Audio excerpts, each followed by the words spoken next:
अश्विन एक आम व्यापारी, एक ऐसा आदमी जिसने अपनी जिंदगी का ज्यादातर टाइम कंप्यूटर स्क्रीन के सामने काम किया था, पर कुछ घटनाओं के कारण इस इंसान की पूरी जिंदगी बदल गई। आज अश्विन एक पूरी तरह से बदला हुआ इंसान है। बसर, अप्सरा, अपने पिता, इन सब के बारे में जानने के बाद वो तैयार है बसर का सामना करने को, उसे उसके अंजाम तक पहुंचाने को।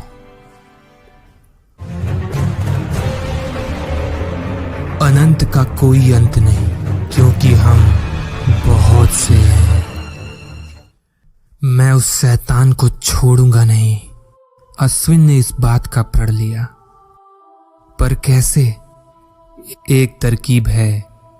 अप्सरा ने अश्विन को बीच में रोकते हुए बोला, तुम्हें उसे खत्म करने के लिए मदद की जरूरत है। अश्विन ने सोचते हुए कहा, एक इंसान है जो मेरी मदद कर सकता है। अश्विन तुरंत उस मंदिर की तरफ निकल पड़ा जहां उसे वो साधु मिले थे, पर वहां पहुंचने पर अश्विन ने जो देखा, उसे देख अश्विन के होश उड़ गए। मंदिर के अंदर वो साधु बुरी तरह से घायल पड़े थे। अश्विन जल्दी से उनके पास गया। वो यहाँ आया था, वो हमें शुरू से देख रहा है, हमारे एक एक कदम को। खंजर, वो खंजर जो मैंने तुम्हें दिया था, वही उसे रोक सकता है। ये कहकर वो साधु अचेत हो गए। अश्विन ने तुरंत एम्बुलेंस बुलाया और उन साधु को उसमें हॉस्पिटल भेजा और खुद अपने घर की तरफ निकल पड़ा। घर पहुंचकर उसने वो खंजर अपने वॉल्ट से निकाला। खंजर लेकर अश्विन अप्सरा से मिलने पुराने तालाब की तरफ निकल पड़ा।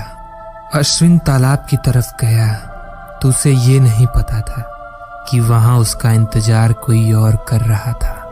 वहां पहुंचने पर उसने देखा कि वहां अप्सरा का कोई अता पता नहीं था और उसके सामने वहां बसर खड़ा था। तो आखिरकार हम मिल ही गए। हाँ, तुमने मेरे पिता को मारा और मेरी माँ की भी जान तुम्हारी वजह से ही गई। मैं तुम्हें नहीं छोड़ूंगा। छोटा अश्विन अब बड़ा हो गया है। मरते मरते तेरा बाप भी यही कहा था, मैं तुम्हें नहीं छोड़ूंगा।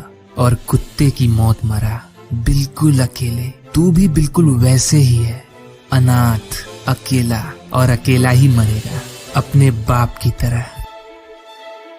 ये अकेला नहीं है। लगता है तुम्हें मेरे मदद की जरूरत है। प्लीज बचा लो, तुम मेरे पिता को बचा लो।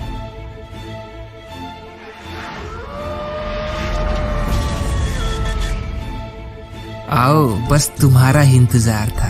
लगता है मुझसे सौदा तुम्हें भी रास नहीं आया। तुम चाहे कितने भी ताकतवर हो, हम दोनों को एक साथ नहीं हरा सकते। ओ, मैं नहीं हरा सकता? ट्रस्ट मी, इसमें बहुत मजा आएगा।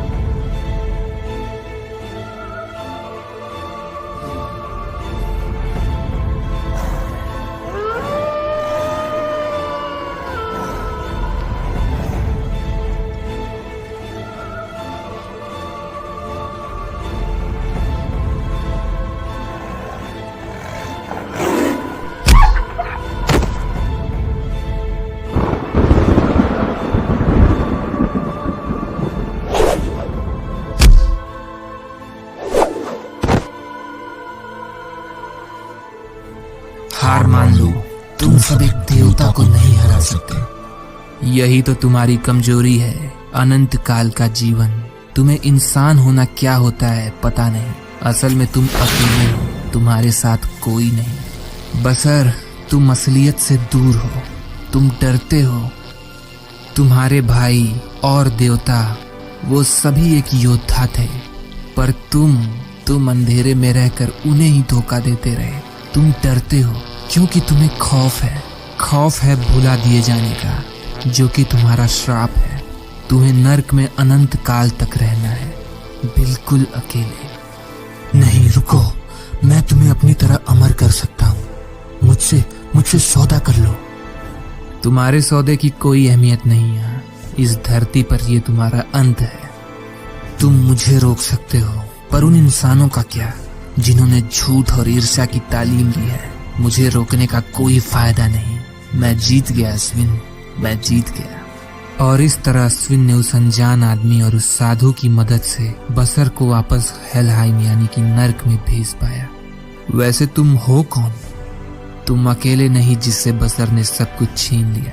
मैंने बसर से सौदा किया था, उसका गुलाम बन गया था, पर अब मैं आजाद हूँ। इन सब के लिए शुक्रिया दोस्त।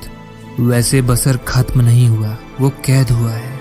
उम्मीद करूंगा कि इंसान उसे धरती पर फिर नहीं बुलाएंगे।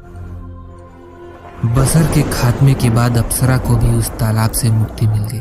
पर कहते हैं ना, हर अंधेरी रात के बाद सुबह होती है। अश्विन के जीवन की अंधेरी रात अब खत्म हो चुकी थी, पर एक कहानी का अंत एक दूसरी कथा का शुरुआत होता है। पर अश्विन की कहानी का ये अंत था।